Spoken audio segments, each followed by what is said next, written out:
Welcome. Tonight, we're coming into Panem by night. The country is easier to take in this way. The dark smooths things out. Distances feel wider. Small lights stand out more clearly than they do during the day.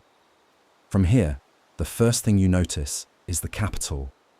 It sits bright at the center, holding onto the light while most of the country has already gone dim. The streets there still glow.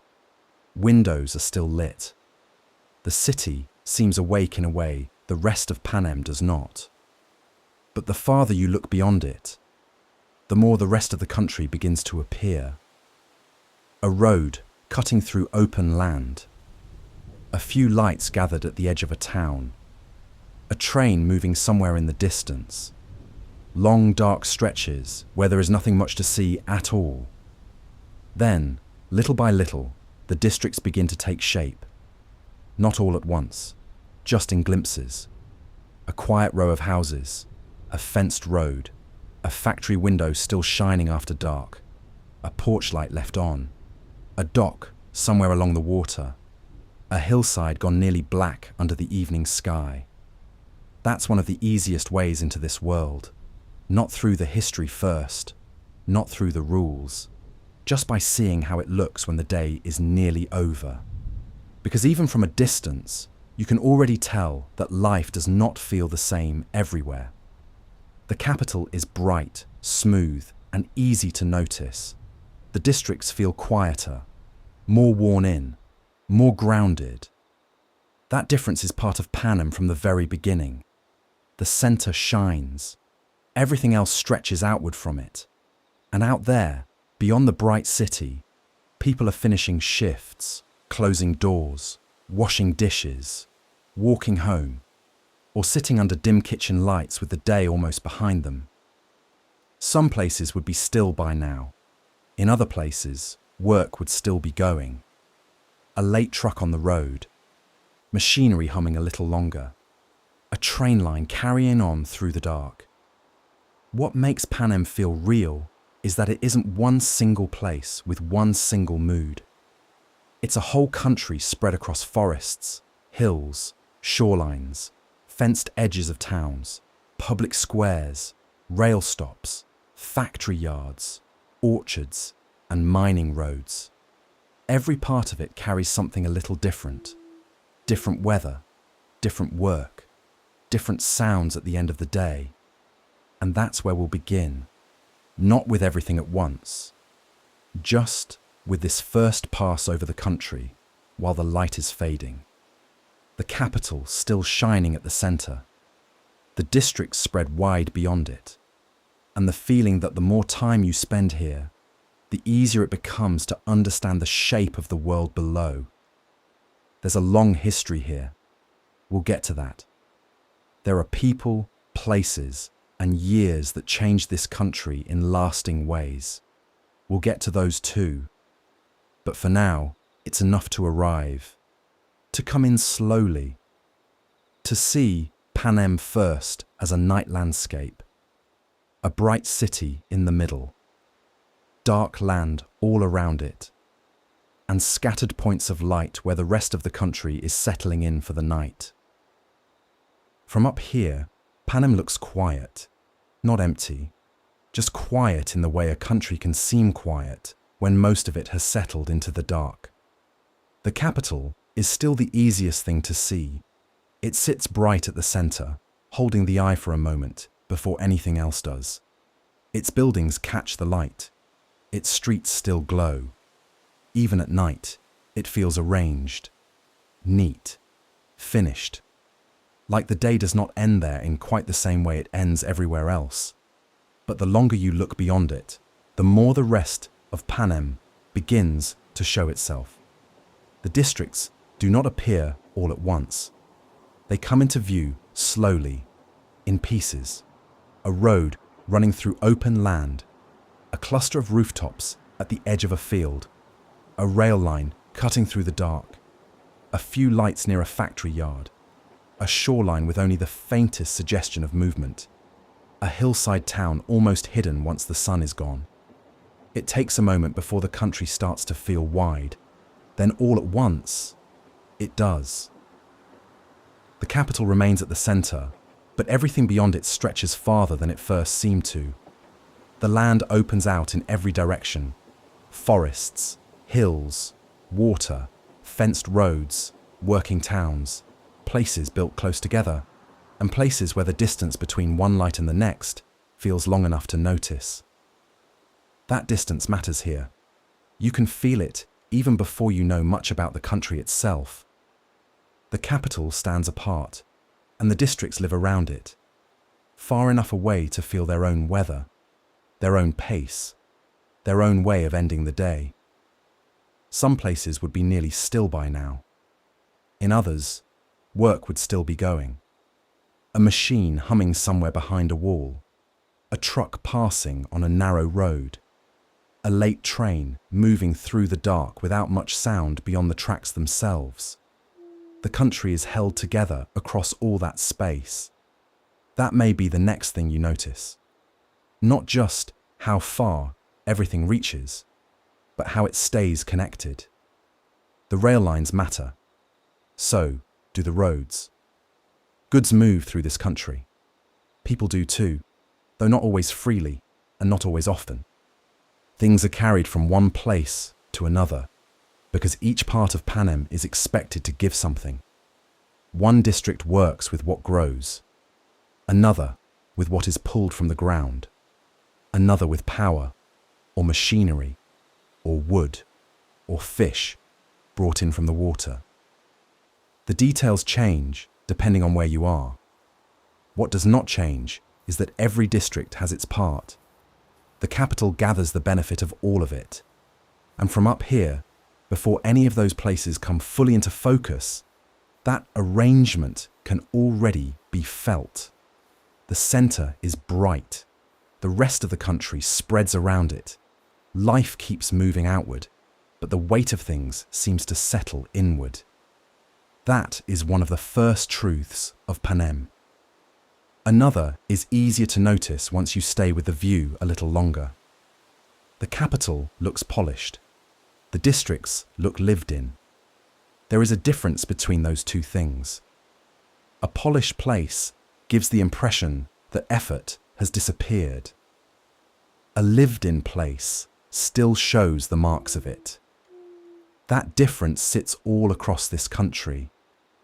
You can feel it in the towns beyond the capital, where streets may be rougher, buildings more weathered, and the day more clearly shaped by labour. You can feel it in the way some parts of Panem seem built for display, while others seem built only to keep going. And still, from a distance, it all fits together. That is what makes this first look useful. You do not need every detail yet. It is enough to notice the broad shape of things, a bright centre, a wide country around it. Districts spread across the land, each carrying a different part of the work, each ending the day under different skies. In one place, there may be sea air coming in cold off the water. In another, the smell of cut wood, smoke, or damp earth. Elsewhere, metal, dust, grain, or rain settling on pavement that still holds a little warmth from the day. Panem is not one mood repeated over and over. It changes from place to place. That is part of what makes it feel real. It has bright rooms and dark roads, public squares and fenced edges of town, train stations, loading yards, kitchens, schoolrooms, factory floors, docks, orchards, woods, and long stretches of land where almost nothing seems to move at all. All of it belongs to the same country. All of it lives under the same centre. And once you begin to see that, the rest starts to come more easily. The history makes more sense.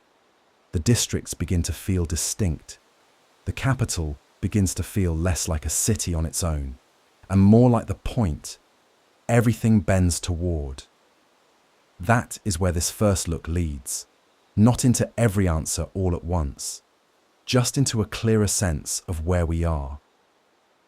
Panem at night, the capital bright in the middle, the districts spread out beyond it, rail lines and roads holding the distance together, small lights scattered across the land, and beneath all of it, a country already beginning to tell you what kind of place it is, even before a word of its history has been spoken. Before Panem, this land was part of a much larger world. If you had lived here then, your world might have felt wider. Roads reached farther, cities stayed fuller, goods moved more easily from one place to another.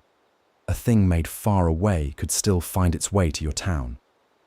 A trip that now feels almost impossible might once have been ordinary. For a while, that kind of life held together. Then, slowly, it began to slip. Not all at once, not in one dramatic moment. More like a long stretch of time, where familiar things stopped feeling quite as reliable as they once had. A road became harder to trust. A shipment did not arrive when it should have. A storm left more damage behind than expected.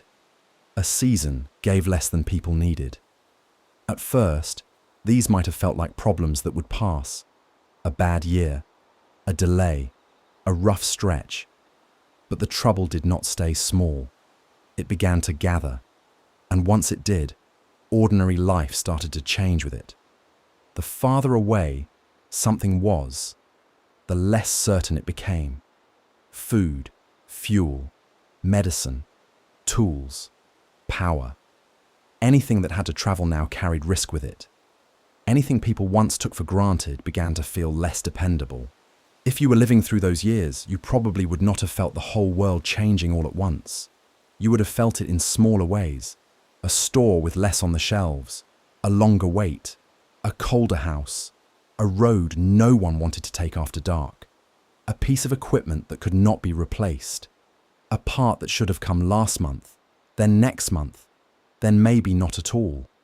That is how big changes usually enter daily life, quietly at first, then everywhere.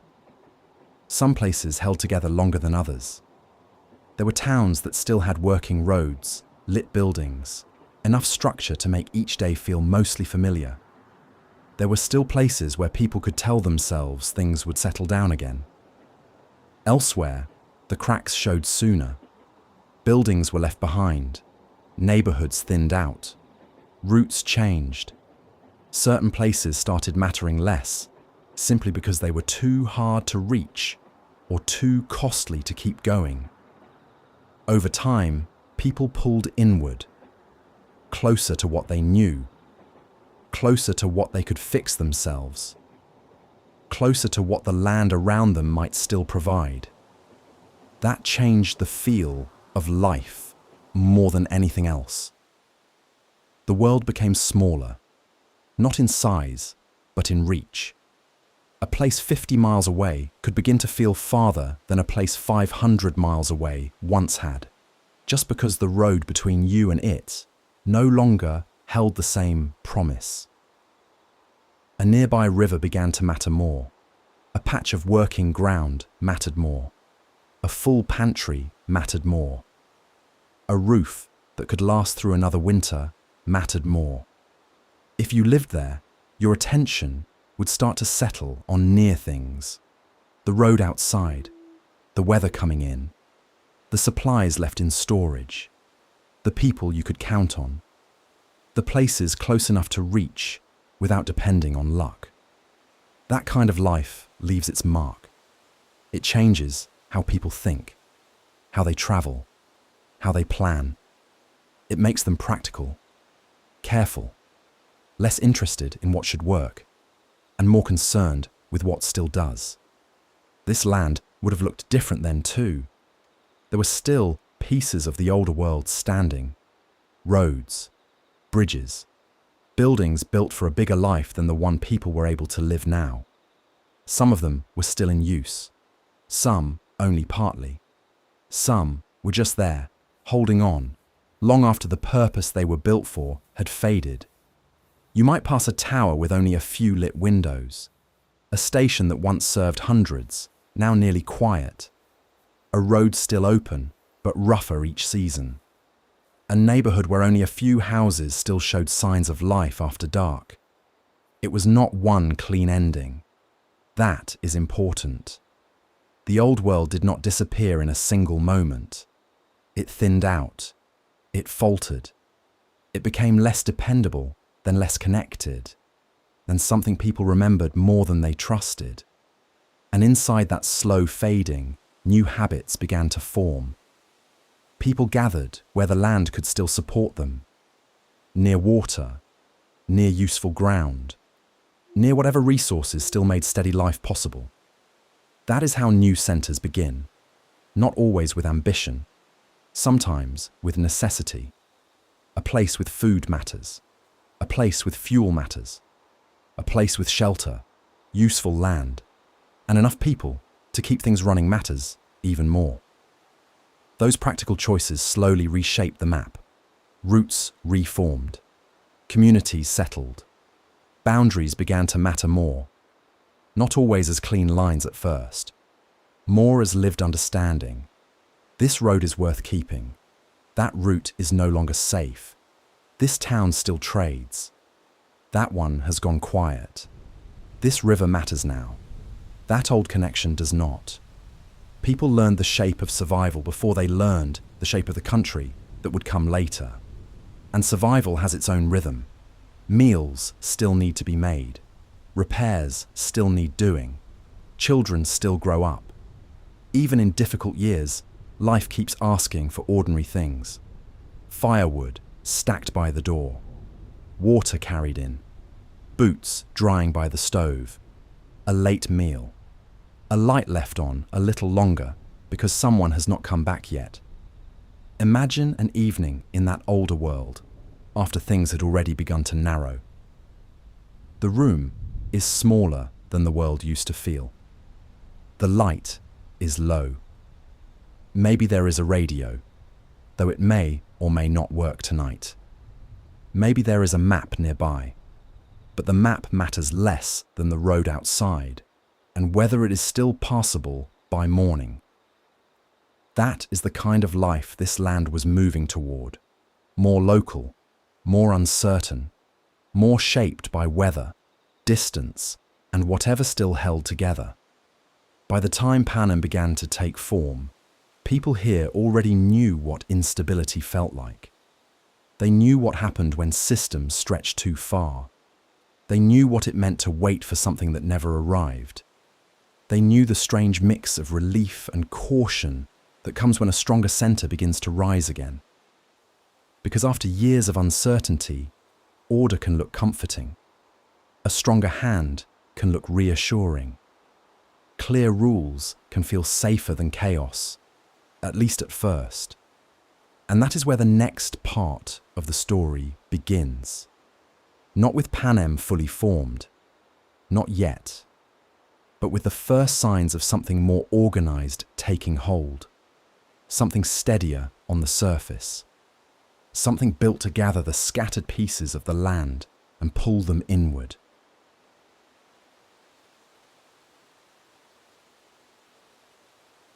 By the time the dark days began, Panem was no longer just a collection of scattered towns and working communities trying to hold themselves together.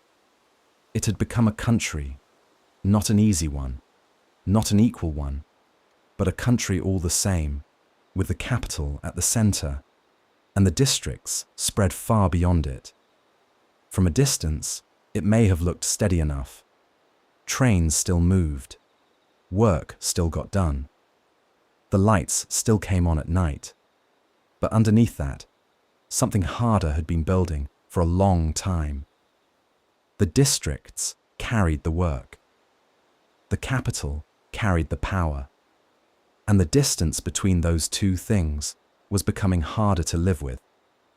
If you had been living in one of the districts then, you might not have called it rebellion at first. It may have felt more personal than that. A growing tiredness, a sense that too much was being taken and too little returned. Long days, thin supplies, rules handed down from far away by people who would never have to live with them. That kind of feeling can sit quietly for years before it changes shape. And then one day, it does. The dark days did not begin with a single sound or a single moment that everyone recognized at once. They came on in pieces. Tension in one district, resistance in another, routes disrupted, orders ignored, people pushing back in whatever ways they could, some openly, some more quietly. At first, it may have been difficult to tell how far it would go. There are times like that in history, moments when ordinary life is still happening on the surface, even while something larger is already moving underneath it. A school day still ends.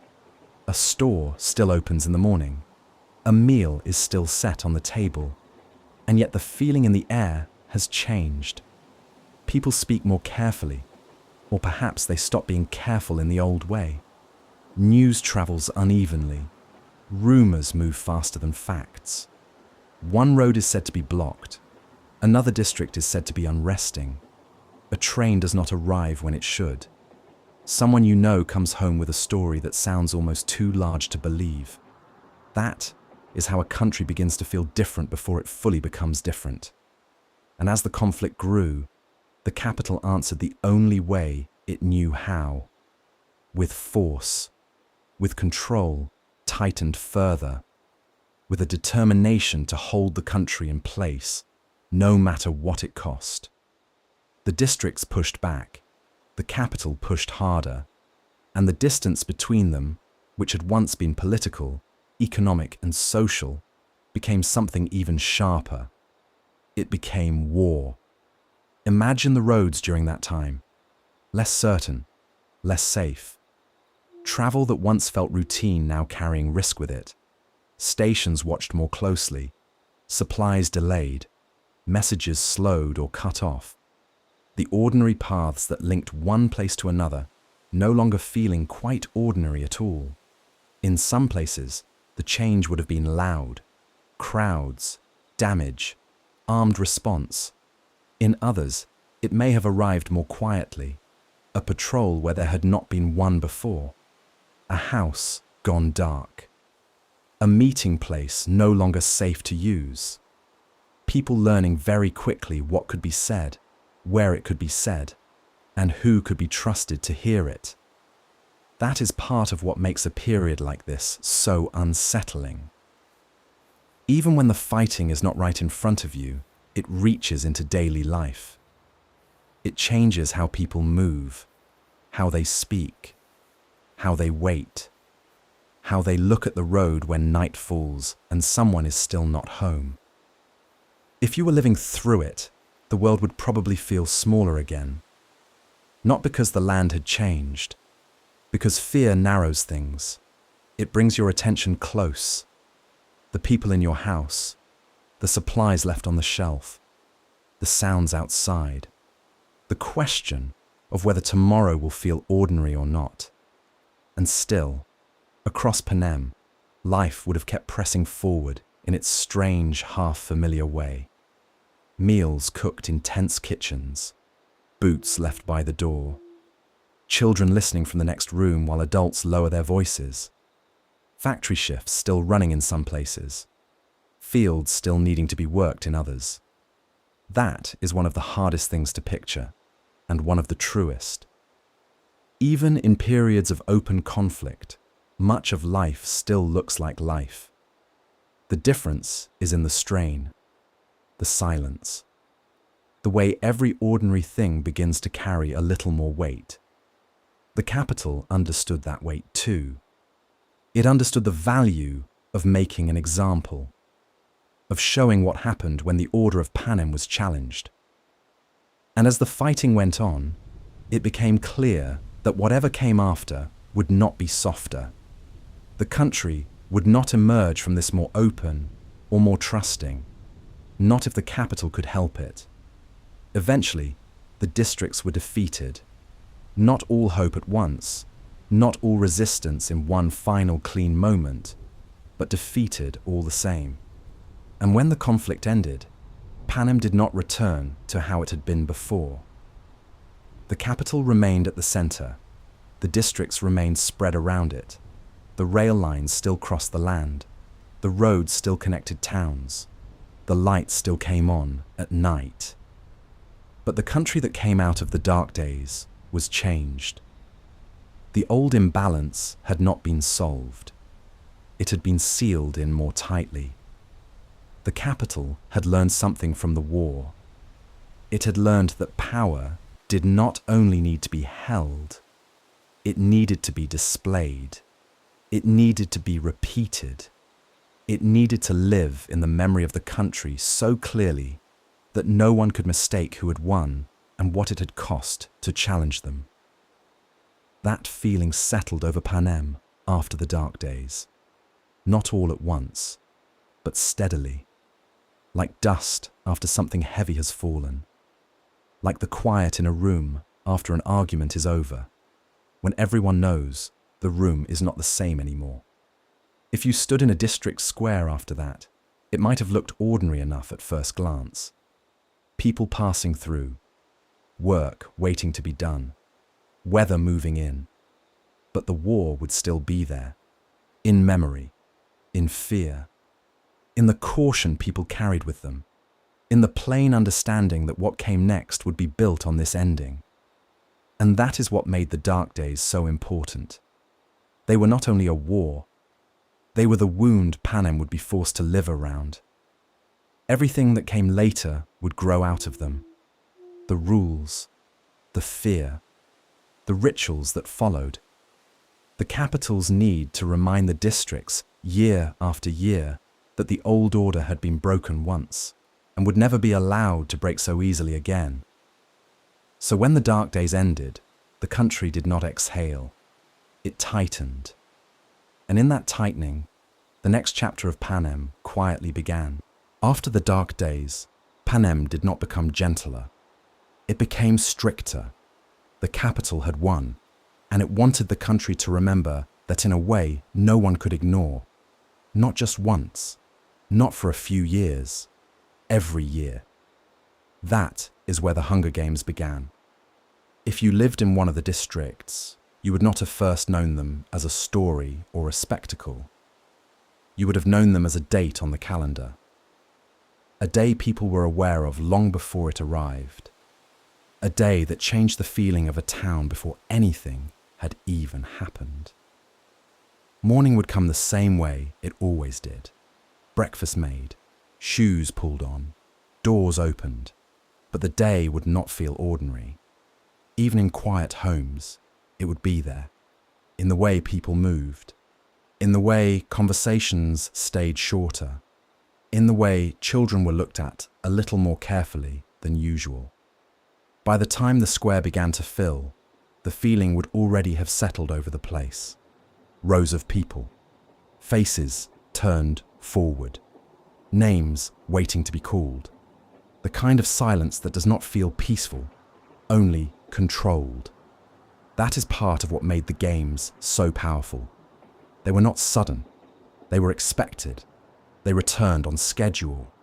And because they returned on schedule, they became part of life in Panem in a way few things should ever become. The capital did not simply punish the districts. It built the punishment into the shape of the year.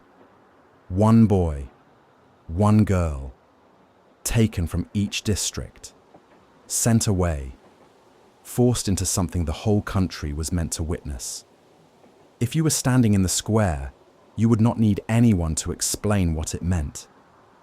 The meaning was already there in the setup. Children in one place, officials in another, a stage, a crowd, a name read aloud, everything arranged so that power looked calm, orderly, and complete. That was the capital's way. It did not only want obedience, it wanted obedience made visible. It wanted fear given a place, a date, a ritual. That way, it would not fade. It would return again and again, settling deeper into memory each time. The reaping would do that on its own. You can picture it easily enough. A bright square under daylight, shoes on packed ground, hands held still. Someone staring at the stage, but not really seeing it. someone else trying not to look afraid and failing, a parent in the crowd already bracing for a name that has not been called yet. In a town like that, everyone would hear the same voice. Everyone would wait through the same long moments. Everyone would feel the same pause after each name when the crowd takes in what has just happened and nothing can be undone. That is how the games entered Panem, not only as violence, as ritual, as routine, as something the country was forced to gather around. The capital understood what that would do. It understood that fear repeated often enough begins to settle into the walls of everyday life. Children grow up with it. Parents measure the years by it. Towns organize themselves around it, even when no one wants to speak of it more than necessary. And once that happens, the thing itself becomes larger than the event. It becomes atmosphere. A shadow moving through the year long before the actual day arrives. If you lived in the districts, you might feel that shadow in small ways first. The approach of the season, the mood in school, the quiet talk at home, the glance toward the calendar, the sense that a certain day is getting closer and nothing can be done to stop it. That is how something cruel becomes deeply rooted, not because people accept it, because they are forced to live around it. That may be one of the hardest things about Panem. Life keeps going. Even with the games, meals still need cooking, shifts still need working, laundry still gets done, children still grow, the weather still changes, roads still fill and empty, and somewhere inside all that ordinary life, the reaping returns every year and bends everything around it. That bend is important. The games were never just the children taken.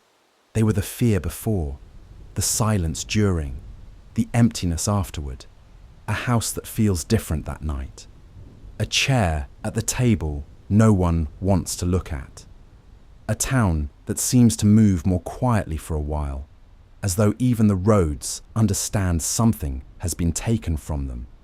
The capital turned all of that into policy, not by accident, by design. It wanted the districts to remember the war, and it wanted them to remember who held power now. But speeches can be forgotten. Posters fade. Buildings fall. The games were harder to forget because they entered the most personal part of life. The home, the child, the family. The crowd gathered in public to watch private grief become official. And over time, the capital refined the shape of it. Not all at once. At first, the cruelty itself may have been enough. But the capital was never satisfied with control alone.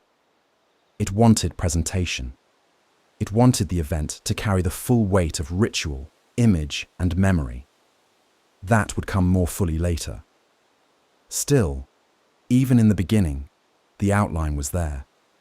A country forced to stop and watch. A punishment repeated until it became tradition.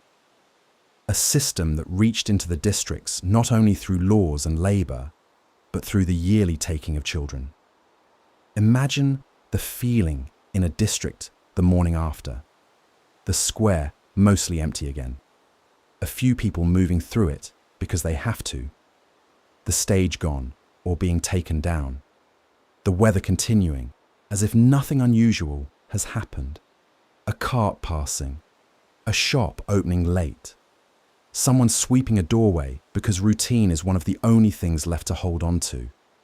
That is how Panem lived with the games. Not dramatically every hour of every day. More quietly than that. More deeply than that. The fear settled in and stayed. It became part of how people raised their children, how they watched the calendar, how they stood in public, how they listened for names. And because it happened every year, no one could pretend it belonged only to the past. The war ended. The reminder did not. That was the capital's victory, not just defeating the districts once, making sure the memory of defeat returned again and again in a form no one could fully shut out. That is what the Hunger Games were at the start. A warning made into ritual. A punishment given a place in the year. A way for the capital to say over and over that the country belonged to it, and that even the youngest lives in the districts could be reached, counted, and taken. Once that was in place, Panem changed again. Not just politically, emotionally. The country learned a new rhythm, one that moved through ordinary life, then tightened around the reaping, then loosened again, only to begin the same approach the next year. And with each return, the capital's message settled further in. The districts had rebelled. The capital had won. And now victory would be repeated until it felt permanent. That is how the games began. Not as something distant, not as something rare, but as part of the life of Panem itself. And from there, year by year, the capital would go on shaping them into something even larger, stranger, and harder to escape. The Hunger Games did not stay in their earliest form. The capital kept working on them. Year after year, it shaped them into something sharper, smoother, and in some ways, even harder to live with. At first, the purpose had been plain enough. The districts had rebelled. The capital had won. The games were there to make sure no one forgot it. But the capital was not satisfied with fear on its own. Fear can be rough. Fear can be messy. The capital preferred something cleaner than that. It wanted the punishment to look orderly. It wanted control to feel complete. It wanted the whole thing wrapped in enough ceremony and shine that people would be forced to look at it the way the capital wanted them to. That is how the games began to change. Not in their center. That remained cruel, but in their surface. The capital understood something important. If people are made to watch the same thing every year, then how it is presented begins to matter almost as much as the event itself. A plain threat is one thing. A whole ritual built around that threat is another. Ritual settles deeper. It repeats. It teaches people what to expect. It tells them where to look, when to gather, when to hold their breath, and when to feel that something larger than themselves is already in motion. If you lived in the capital, you might have seen that change differently than someone in the districts. For you, the games would have looked more and more polished as time passed, more prepared, more arranged. The rough edges would have been hidden behind presentation. The event would still be deadly, but the deadliness would no longer stand alone. It would be dressed up, introduced, framed, given music, color, commentary, performance, not to soften it exactly, more to control how it was received. That was the capital's gift, if it can be called that. It knew how to package things, how to take power and build an atmosphere around it, how to make something brutal feel official, how to make something unnatural feel like part of the order of the world. If you lived in a district, the change would not have made the games feel better. It may have made them feel stranger, worse in some ways. Because now the capital was not only taking children, it was decorating the taking, turning it into an event, adding layers to it. The reaping, the travel, the presentation, the watching. The capital kept building around the center of the thing until the center was surrounded by enough ceremony to make it look almost untouchable. That kind of change tells you a lot about the capital. It did not only want obedience, it wanted participation. It wanted the country to stop, to watch, to follow, to know the steps. And if the districts watched in fear while the capital watched in fascination or comfort, That difference suited the capital just fine. The more distance there was between suffering and the way suffering was talked about, the stronger the capital seemed. Imagine arriving in the city during those years. The streets would feel brighter than anything back home. The buildings cleaner, the rooms warmer, smoother, easier. There would be people with time to spend on appearance, on taste, on entertainment, on whatever new thing caught attention for the moment. The city would not feel like a place built around survival. It would feel like a place built above it. That is what made the contrast so sharp. In the districts, work shaped the day. In the capital, image had room to grow. That image mattered. Because when a government learns how to shape appearances well, it becomes easier for it to guide attention, to bring one thing into the light and leave another in shadow, to make people talk about style, timing, presentation, and personalities, while the deeper violence stays exactly where it has always been. The capital learned that lesson thoroughly, and the games became one of its clearest expressions. They were no longer only about punishment after rebellion. They became a way for the capital to show itself, its confidence, its control, its belief that nothing in Panem, not even grief, was beyond its ability to stage and manage. That is part of what made the capital feel so distant from the rest of the country. Not just its comfort, its confidence in that comfort, its ability to go on arranging life beautifully, while knowing full well what held that beauty in place. If you picture Panem from far above, you can almost feel that difference in the lights alone. The capital shines for itself. The districts endure around it. And every year, the games bind those two realities together in the worst possible way. A child from a district is taken. The capital receives them. Then the whole country is made to watch what happens next. That rhythm did not happen by accident. It was built, refined, practiced, each year teaching the same lesson more smoothly than the year before. That is what it means to say the capital learned control. Not that it became powerful all at once. That it learned how to make power look natural, how to make domination feel organized, how to shape a whole event so completely that even people who hated it were still forced to move through its steps. And once enough years had passed, that kind of control began to sink deeper than law.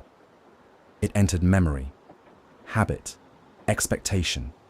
The yearly return of the games no longer came as something raw and undefined. It came with familiar stages, familiar images, familiar dread. People knew what the season would feel like. They knew what a district square would feel like on reaping day. They knew what it meant when names were called. They knew what it meant when the capital was ready to receive what had been taken. That is when control becomes hardest to escape, when it no longer arrives only in orders, when it arrives in routine, in the shape of the year, in the way people brace for something before it has even begun. And the capital understood that, perhaps better than anyone else.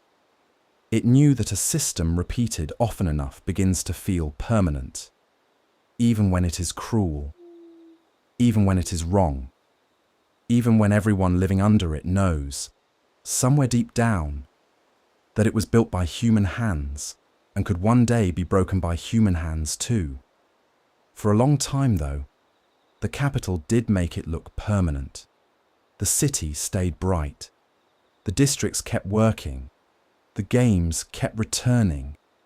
And every year, the ceremony around them grew more complete, more polished, more difficult to separate from the world that produced it. That is what the capital added. Not the fear itself. That was already there. What it added was shape, performance, a surface smooth enough to hide the machinery underneath. And once that surface was in place, Panem entered a long stretch of years where the country looked settled from the outside, even while something heavier continued building underneath it.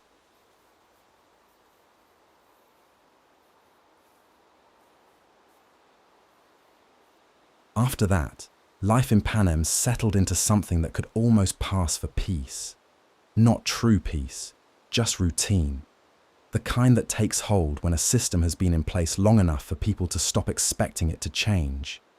If you lived in the districts during those years, most days would probably not have felt dramatic. That is part of what made the country so hard to fully see. The capital remained where it was. The districts remained where they were. The trains kept moving. The work kept going. The games returned on schedule. And everyday life kept filling in the space between one reaping and the next. Morning still came early. Doors still opened. Meals still had to be made. Children still grew up. The weather still turned from one season to another, whether anyone was ready for it or not. That was the rhythm of Panem. Not constant crisis, constant pressure. There is a difference. Crisis is loud. Pressure can live quietly in the background for years. It can sit in a house without being named. It can shape the way people move, what they expect, how much they say, and what they learn to keep to themselves. That kind of pressure was everywhere, not always in the same form. Each district had its own pace, its own work, its own weather, its own smell at the end of the day. In one place, the air might carry smoke and metal. In another, wet earth or grain. Some towns would wake before dawn and feel nearly finished by evening. Others would keep going under artificial light, long after the sky had gone dark. But no matter the district, the larger patterns stayed the same. Work was expected. Obedience was expected. The capital remained far away and close at the same time. Far in distance, close in consequence. If you were growing up in those years, you would learn the shape of the country almost without thinking about it. What could be said? What should not be said? What days mattered? What places to avoid? What kind of silence meant someone was tired? And what kind meant they were afraid? Children learn worlds quickly, especially when those worlds do not leave much room for error.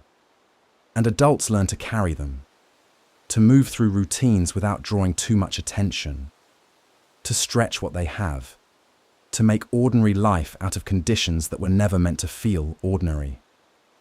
That may be the strangest thing about Panem. How much of life still looks familiar, even while something is deeply wrong? Laundry still hangs to dry. A pot still simmers on the stove. Boots still wait by the door. Someone still comes home hungry. Someone still falls asleep in a chair after a long shift. A teacher still writes on a board. A shop still opens in the morning. The sky still changes colour at the end of the day. And inside all that, the larger weight of the country remains. That is what those years felt like.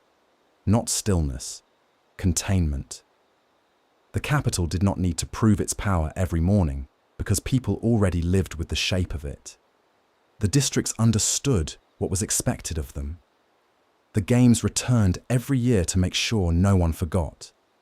And so life continued, not freely, but steadily. Imagine a district evening in those years. The workday is over, or almost over. The light outside is going thin. Some homes are already quiet. Others still have a little movement in them. A pan on the stove, a window cracked open, a child finishing schoolwork at the table, someone mending a shirt or cleaning tools for the next day. Nothing about the scene would look unusual at first.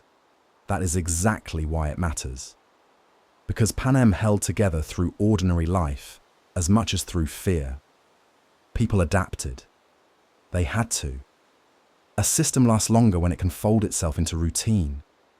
When even the hard parts become part of the year, part of the town, part of the background of growing up. That was the long quiet of Panem. not a peaceful quiet, a practiced one. A quiet made of endurance, of habit, of people learning how to live inside something they did not choose, while still keeping houses running, children fed, and daily life moving as best they could.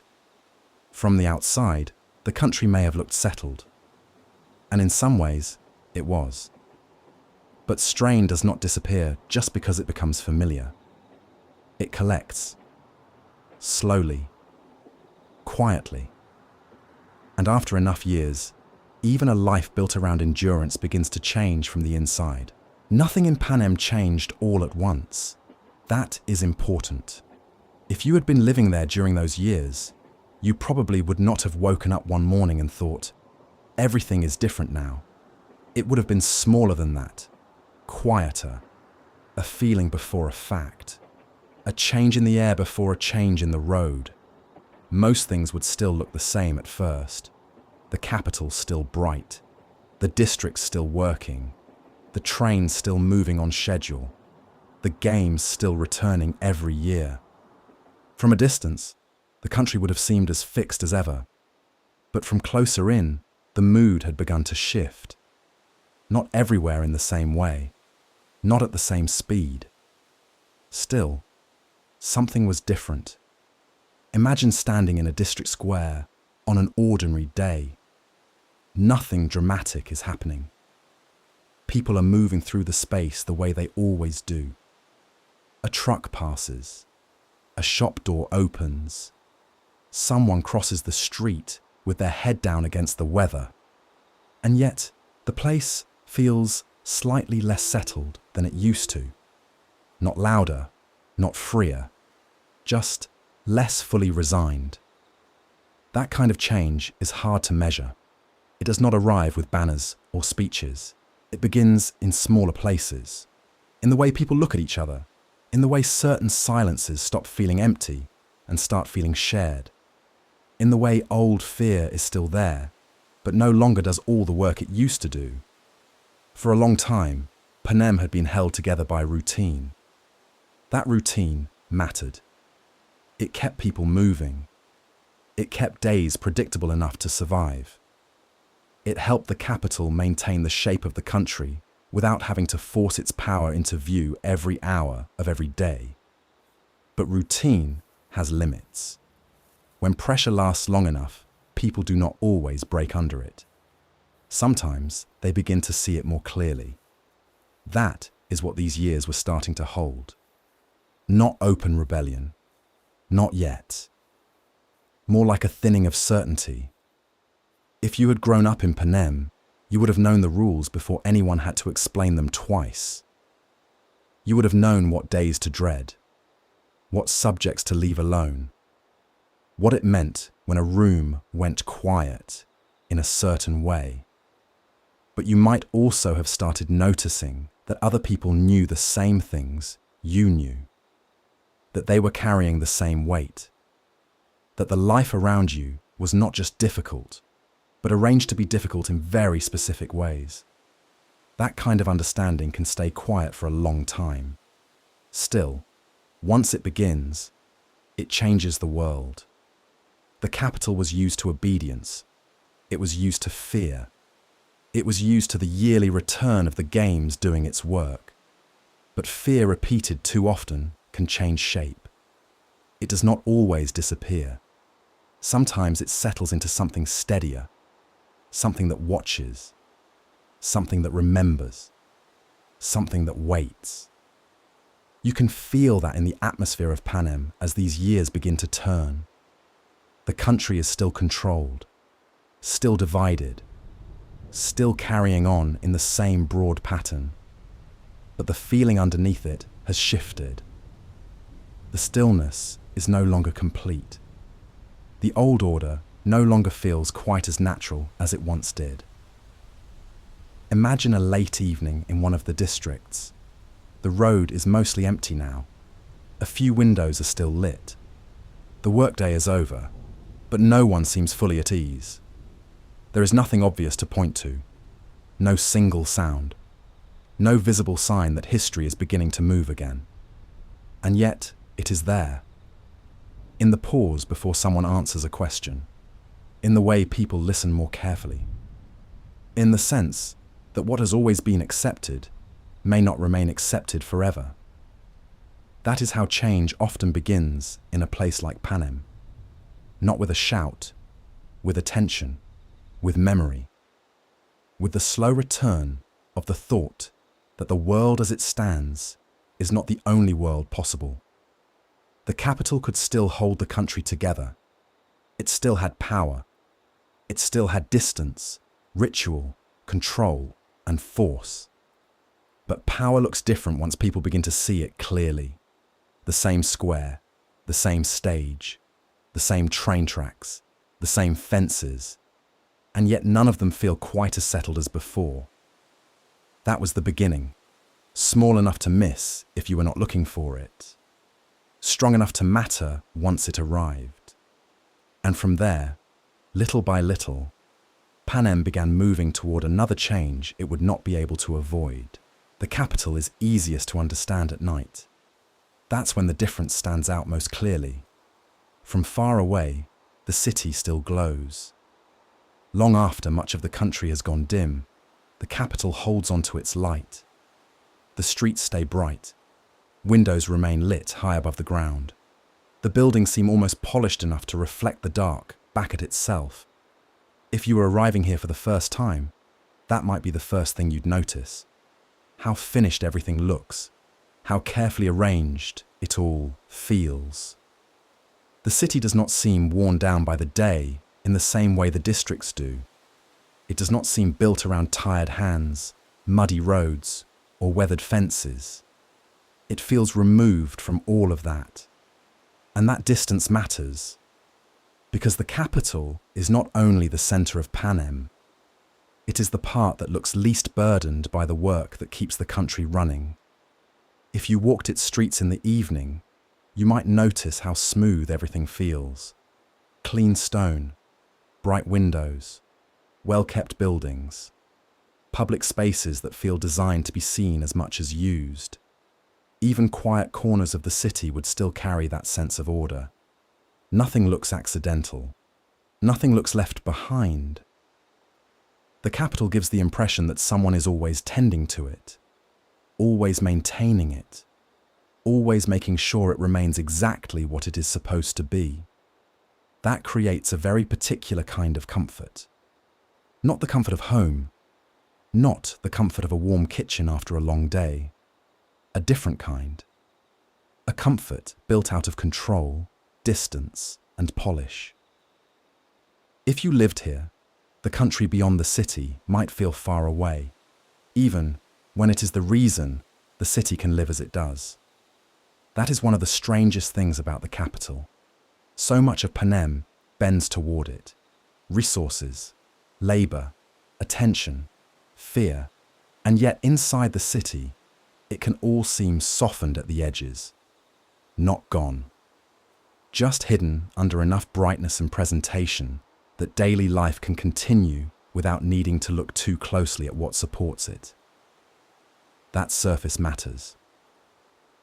The capital learned long ago that appearances have power. A beautiful room can distract from the cost of keeping it beautiful. A bright street can make a system seem more stable than it really is. A polished city can make inequality look almost natural to the people living inside it. Imagine stepping into one of its public spaces at dusk. The air is cooler now. The buildings are still giving off the last of the day's warmth. Light spills across stone and glass. People move through the city without the same end-of-day heaviness you might feel elsewhere. There is room here for display, for leisure, for appearance. That alone sets it apart from much of the rest of Panem. In the districts, the day is shaped by work. In the capital, there is more room for image. That image is part of its power. The city teaches people how to see it. Bright, orderly, confident, set above the rougher truths of the country. And over time, that lesson settles in. The capital begins to feel like the place where decisions belong. where comfort belongs, where the country's rewards gather. If you look closely enough, though, the distance is still there. The city is bright, because other places are not. Its ease rests on the labour of people who live far from it. Its smoothness depends on a country that does not feel smooth at all once you leave the centre behind. That contrast is what gives the capital its strange feeling. It is beautiful in places, impressive in places, even welcoming on the surface. But it is never neutral. Everything here reminds you, quietly, that this is the place the rest of Panem has been arranged around. The lights say it. The buildings say it. The confidence of the city says it. And at night, when the districts are darker and the capital is still shining, it becomes even harder to miss. This is the centre. This is where power has made a home for itself. And from here, the rest of the country begins to look different. Not smaller, just farther away. More burdened, more human. That is the capital. Bright at the centre, smooth on the surface, and always a little distant from the lives that keep it standing. Now that the wider shape of Panem is a little clearer, we can move more slowly through the districts themselves. This is where the country starts to feel closer, less like a map, more like a place people actually live in. Each district has its own rhythm, its own kind of work, and its own way of carrying the day. Some feel rougher, some quieter, some more burdened, some closer to the capital than others. And that's where we begin now. With District 1.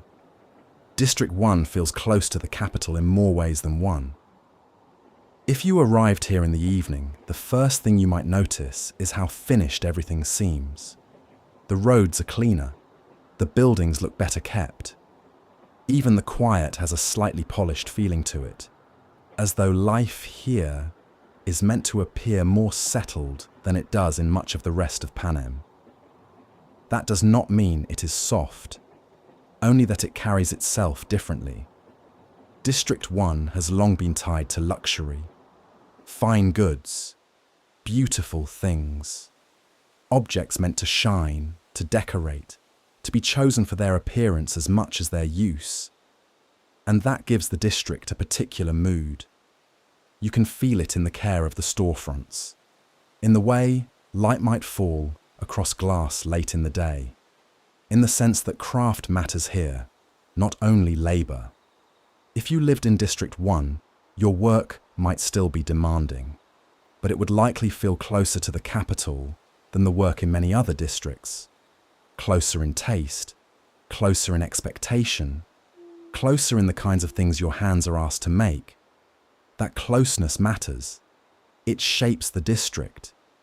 There is a little more shine here, a little more confidence, a sense that appearance carries value. Imagine a street in District 1 just as the day is ending. The sky is dimming. Windows are still lit. A shop is closing up. Someone inside is putting away delicate things with practiced care. Metal catches the light. Stone holds onto a bit of warmth from the afternoon. The air feels still, not empty, just composed. That is a good word for District 1. Composed. It feels more carefully arranged than many places. Not in the same grand way as the capital, but close enough that the connection can be felt. People here would grow up with that closeness too. Closer to the capital's tastes, closer to its standards, closer to the idea that some districts stand differently in the eyes of power. And yet, it is still a district. That matters just as much. No matter how polished it may look, District 1 is still part of the larger system. It still gives. The capital still takes. The distance may feel smaller here, but it never disappears. That creates a kind of tension beneath the surface, because a place can seem favoured and still not be free. It can seem comfortable and still belong to something larger than itself. If you stayed here long enough, you would probably notice both things: the shine and the limit, the pride in skilled work, and the plain fact that the work is not only for the people who live here. District 1 carries beauty differently than the rest of Panem, but even beauty here is part of the system. That is what gives the place its strange feeling. It is easier than some districts, brighter than some, more polished than most, and still, it belongs to the same country, still held in place by the same center, still shaped by the same quiet truth that runs through all of Panem. Some places are allowed to shine a little more, but the light does not belong to them completely. From District 1, the path into Panem grows firmer, heavier, more severe. District 2 feels different almost immediately. The connection to the capital is still close, but the mood here is less polished and more solid, as though everything has been built to last, to endure, and to hold its ground. If you arrived here at first light, you might notice the stone before anything else. Stone in the buildings, stone in the roads, stone in the hills beyond. The district has a harder outline to it, less shine than District 1, less softness too. It feels disciplined, practical, a place where strength is respected because strength is useful. District 2 has long been tied to masonry, to stonework, and to the military power of Panem. That gives daily life here a particular shape. You can feel it in the sturdiness of things, in the straightness of the streets, in the sense that this is a place where work is meant to leave something standing behind it. If you lived here, the day might feel more rigid from the start. Earlier mornings, clearer expectations, a stronger sense of order, not the bright decorative kind found in places closer to luxury, but a harder order, one built around endurance, training, and usefulness. Imagine the district in the cold part of the morning. The air is clean and sharp. Bootsteps carry a little farther. The light comes down across stone and settles there. There is movement already. People heading to work. Voices kept low. The day beginning with purpose. District 2 does not feel relaxed. Even at rest, it feels prepared. That may be one of the first things you notice if you stay there long enough. Preparation is part of the atmosphere. Readiness. The sense that people here have been taught not only to work, but to stand in line with something larger than themselves. That closeness to the capital shows up differently here than it does in District 1. In District 1, it can feel like taste. In District 2, it feels more like loyalty, or at least the expectation of it. That gives the district a different kind of pride. A pride in toughness, in usefulness, in being seen as strong. If you grew up here, you might learn early that the capital values what this district can provide: stone, defense, obedience. And that kind of value can shape the way a place sees itself. It can make a district feel important while still keeping it firmly in its place. That is the tension underneath District 2. It is respected in ways other districts are not. Closer to power, more trusted, at least on the surface, and yet still not free of the system it helps support.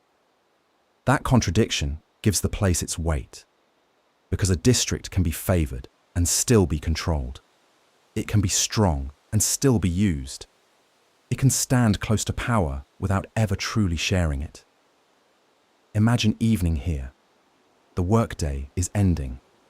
The light is lower now, catching on walls, steps, and wide stone surfaces that still hold a little warmth.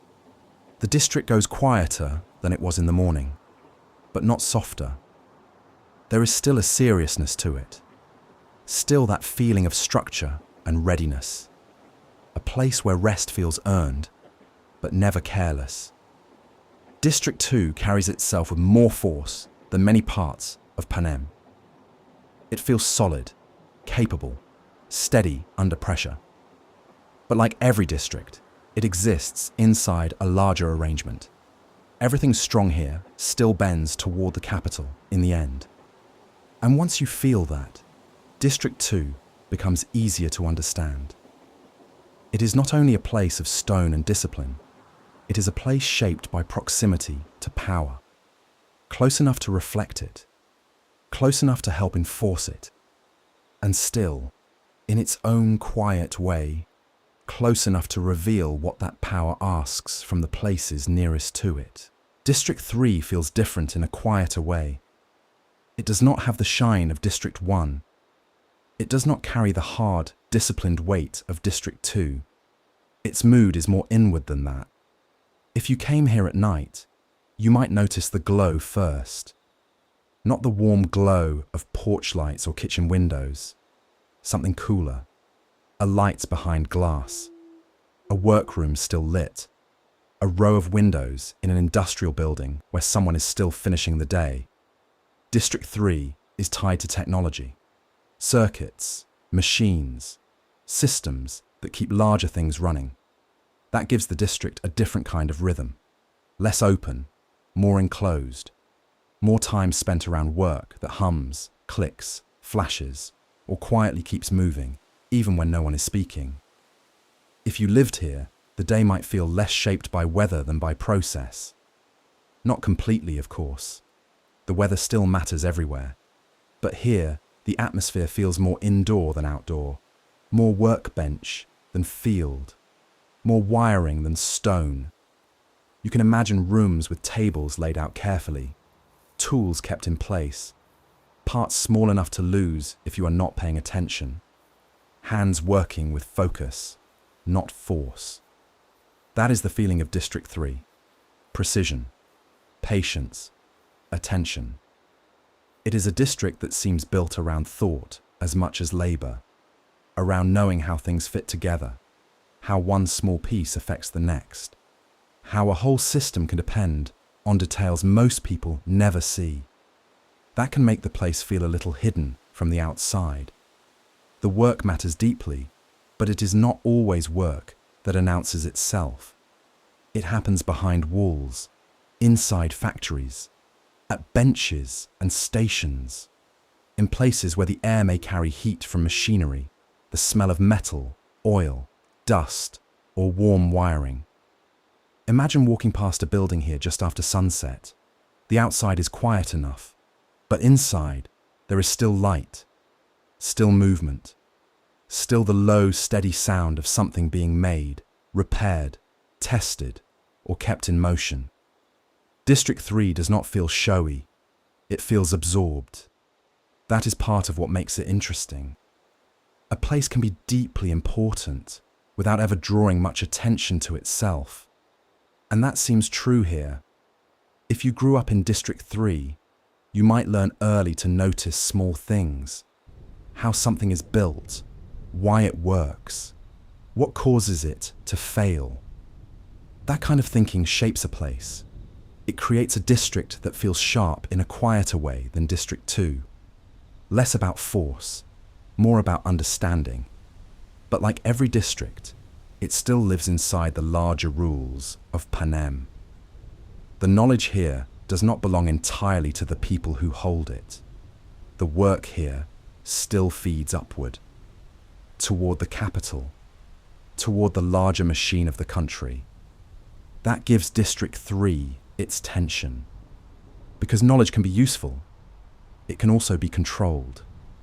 A district built around skill and intelligence still has limits placed around it, still has work expected of it, still has a role to fill in a system it did not choose.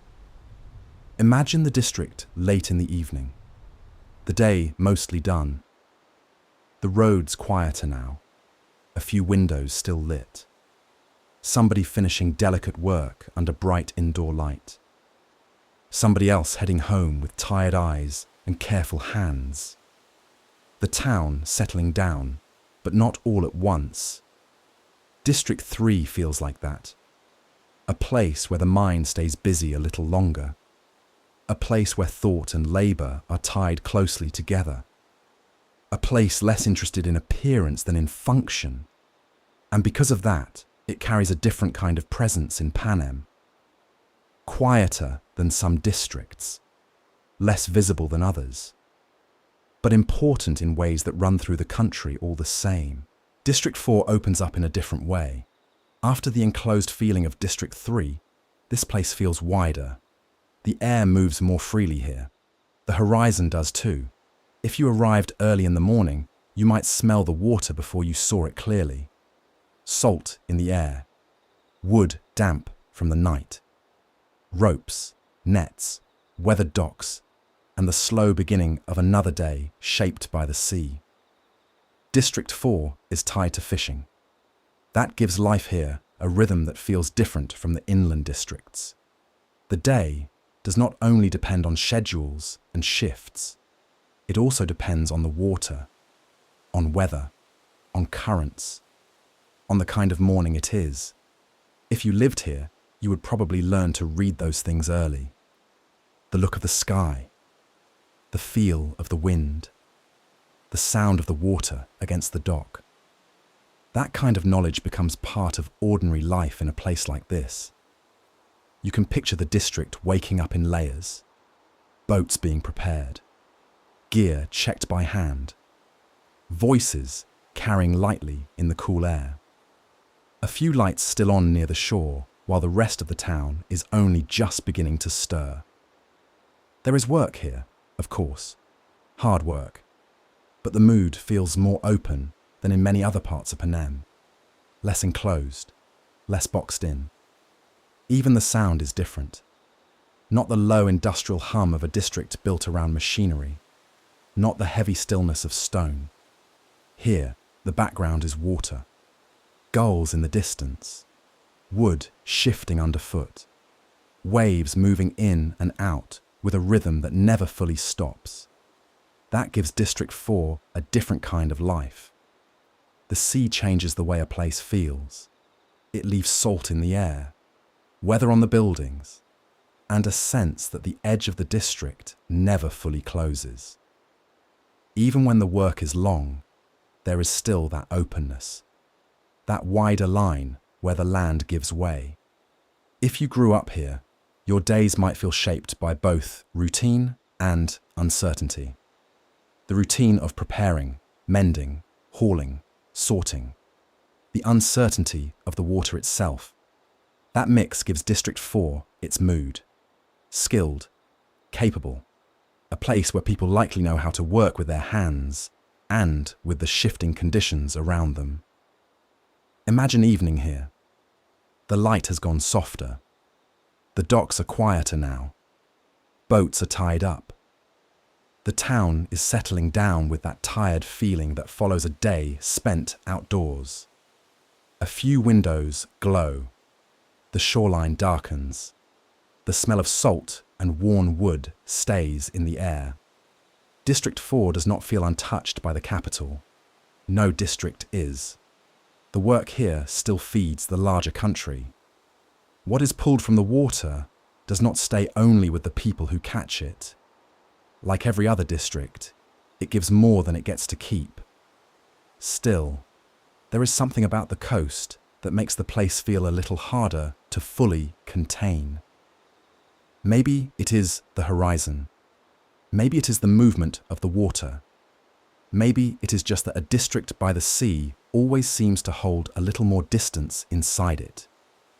That is what stays with you here. The openness, the salt air, the sense of a place that works hard, knows the water well, and ends the day with the sound of the shore still moving in the dark. District 5 feels less shaped by the land you can see and more by the force moving through it. Power lives here, not as an idea, as part of daily life. If you arrive just before dawn, you might find the district already awake in its own quiet way. Not loud, not crowded, but active. Lights burning where they need to burn. Buildings holding a low, steady hum. The sense that something important is already moving, even before the day has fully begun. District 5 is tied to electricity. That gives the place a different feeling from the districts that are easier to picture through fields, docks, forests, or mines. Here, the work is less visible at a glance. You do not always see power itself. You see what carries it, what controls it, what keeps it flowing. If you lived here, you might grow used to structures that feel more functional than beautiful. Tall lines, stations, fenced areas, buildings meant to hold equipment, not invite comfort. The district would likely feel planned in a practical way. Everything in its place, because everything has a job to do. Imagine the air in the early morning. Cool, still, the sky only beginning to lighten. And somewhere nearby, the low, mechanical sound of energy being managed, directed, kept steady. District 5 does not feel decorative. It feels necessary. That may be the first thing you notice. It is a place built around something the rest of the country depends on, even if most people never think much about where it comes from. That creates a particular mood, quiet importance, a district that helps keep other places running, a district that may not always be talked about first, but matters every hour of the day all the same. If you grew up here, you might learn early that the work depends on attention, on systems holding, on mistakes being costly. That kind of work shapes a place. It can make people careful, focused, used to thinking about what happens when one thing fails and another has to take its place.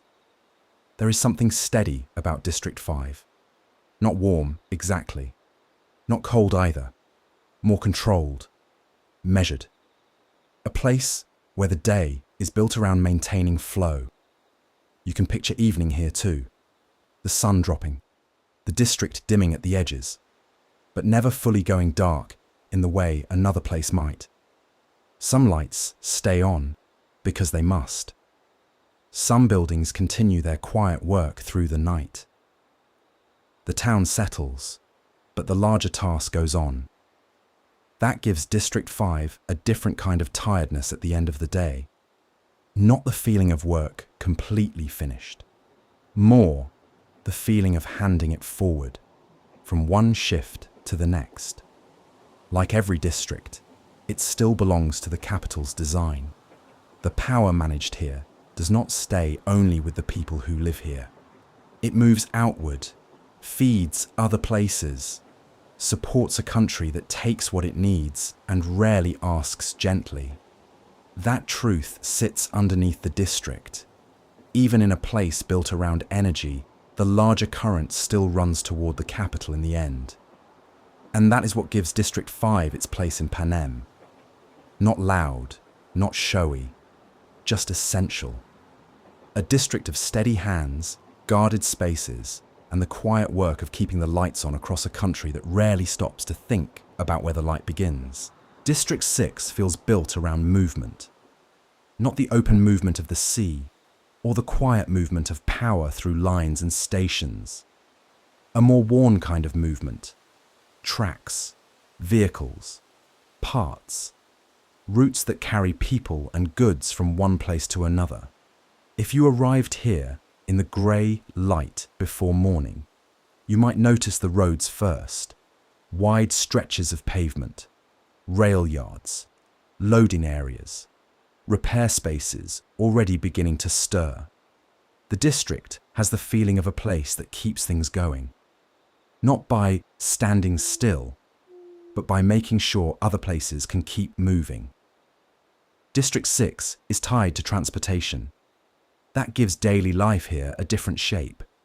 You can imagine buses, rail cars, repair bays, warehouses, signals, metal steps, worn floors, waiting areas, and long routes that connect one part of Panem to another. If you lived here, you might grow up with the sound of engines, brakes, wheels, and distant train noise settling into the background of everyday life. There is something practical about the district. a little tired around the edges maybe. Not neglected exactly, just used often. Like a station bench, a loading platform, or a road that has carried too much for too long. That is part of the feeling here. District 6 does not seem built for stillness. Even when it is quiet, it feels ready to move again. Imagine the district in the late afternoon. The light is flatter now. A vehicle pulls through. Someone checks a list. Someone else wipes grease from their hands before heading home. Metal holds the last warmth of the day. The air carries that mix of dust, oil, rubber, and worn machinery that settles into places built around transport. If you grew up here, distance might feel different to you than it would in other districts. Not smaller, just more familiar. You would know what it means for things to arrive, for things to be delayed, for routes to matter, for breakdowns to ripple outward. That kind of understanding shapes a place. It makes daily life feel connected to roads and schedules in a deeper way.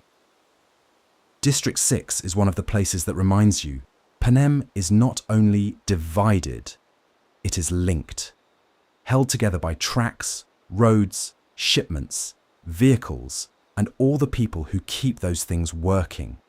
And like every district, that work does not stay here. It moves outward, toward the capital, toward the rest of the country. Imagine evening settling over the district. The busiest part of the day has passed, but not everything is still. A few lights remain on in garages and workyards.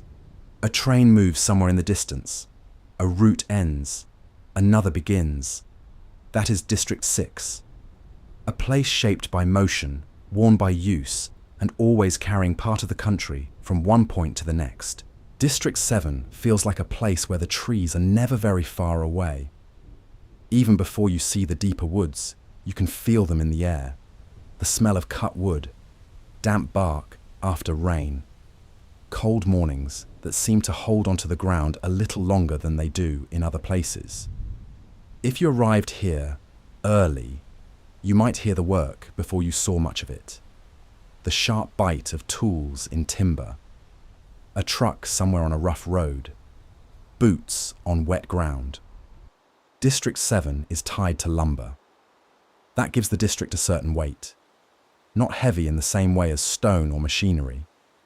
More natural than that, but still demanding. The work here seems to come from the land directly.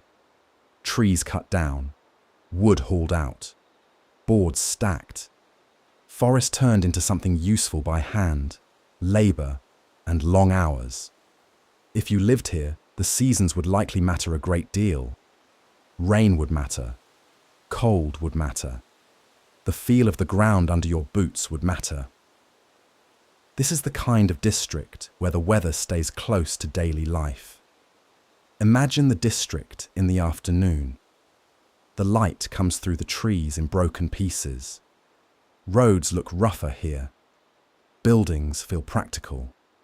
The town itself seems shaped by the work around it, with woods stacked nearby, sawdust caught in corners, and trucks carrying the day's labour away.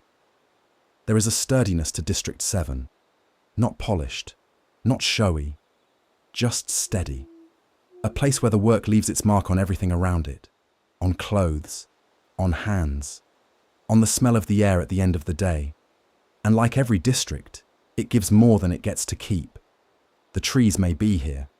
The labour is here. But what comes from that labour still moves outward. That is part of the quiet truth running under the place. District 7 feels grounded, close to the land, close to weather, close to the kind of work that asks a lot from the body and leaves little room for pretending otherwise. By evening, the district would go quieter in a way that feels earned. The roads emptying, the woods going dark, a few windows lit, the smell of wood and cool air still lingering outside. That is District 7, a place of forests, rough roads, and long days shaped by timber and weather. District 8 feels closer in, less open than the districts of fields, forests, or shorelines, more crowded, more enclosed. A place where daily life gathers around buildings, factory floors, and the steady pressure of production. If you came here in the morning, the first thing you might notice would be the sense of shift changes. People heading in, people heading out, windows already lit, the day beginning indoors, under bright factory light instead of sunrise alone. District 8 is tied to textiles, fabric, clothing, material cut, stitched, sorted, packed, and sent elsewhere. That gives the district a very different kind of rhythm. The work here seems repetitive in a way that would settle into the body over time. Tables, machines, rows of stations, hands doing the same careful motion again and again until the day finally ends. If you lived here, the air might carry dust from cloth, machine heat, worn concrete, oil, and the faint smell of packed materials moving through workrooms and storage spaces. This is not a district that feels quiet because nothing is happening. It feels busy in a contained way. A lot happening behind walls. A lot of labour packed close together. That gives District 8 its mood. Not polished, not spacious, just full. Full of work. Full of movement inside buildings. Full of the tired feeling that comes when the day is measured by repeated tasks, more than changing weather. Imagine the district late in the day. Factory windows still glowing. The street outside cooler now. People leaving with the look of long hours on them. A lunch tin carried home. A jacket pulled close. A shop nearby, closing for the evening while the larger buildings still hold onto the day a little longer. District 8 feels human in a very direct way.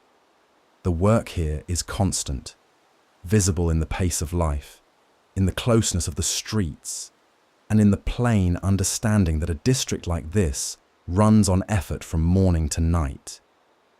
And like every other district, that effort moves upward. What is made here does not stay here. It becomes part of the larger country, part of the capital's comfort, part of a system that depends on daily work being done over and over again. That truth gives the district its heaviness. Because even where the labour is ordinary, the arrangement around it never really is. By evening, District 8 would not feel peaceful exactly, more like briefly paused, the day easing back for a few hours before beginning all over again. That is District 8, a district of factory light, repeated motion, and long work days carried out close together. District 9 feels more open again. After the close built-in feeling of District 8, this district seems to stretch out. Fields matter here. Distance matters here too. If you arrived near sunset, you might see the land first. Wide ground, long rows, storage buildings set back from the road. A town that feels shaped by what grows around it rather than what rises above it. District 9 is tied to grain. That gives life here a steadier, broader rhythm. The work depends on land, harvest, weather, and time. Not quick time. Seasonal time. The kind that makes people watch the sky and the ground with equal care.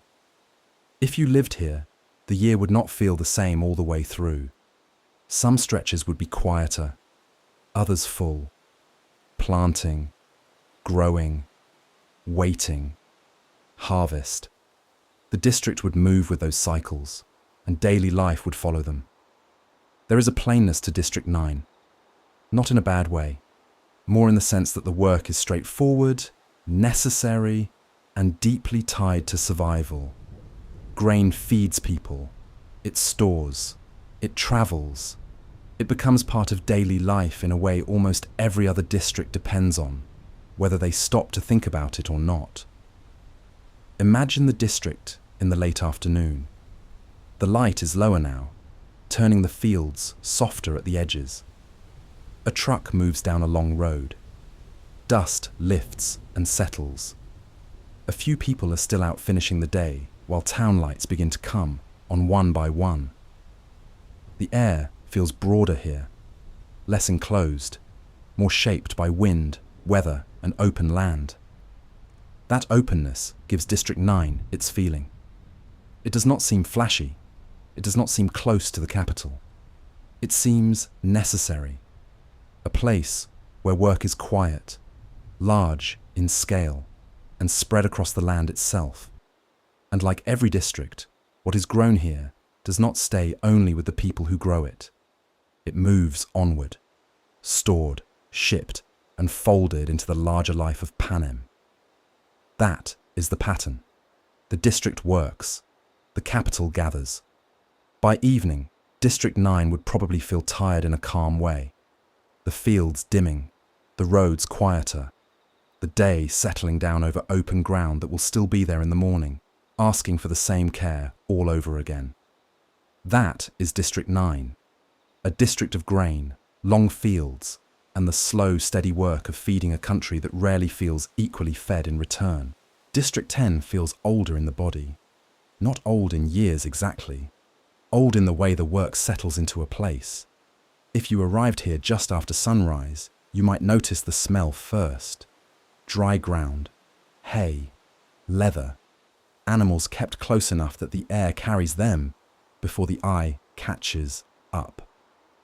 District 10 is tied to livestock. That gives the district a very physical kind of life. The work here is not distant, not hidden behind walls.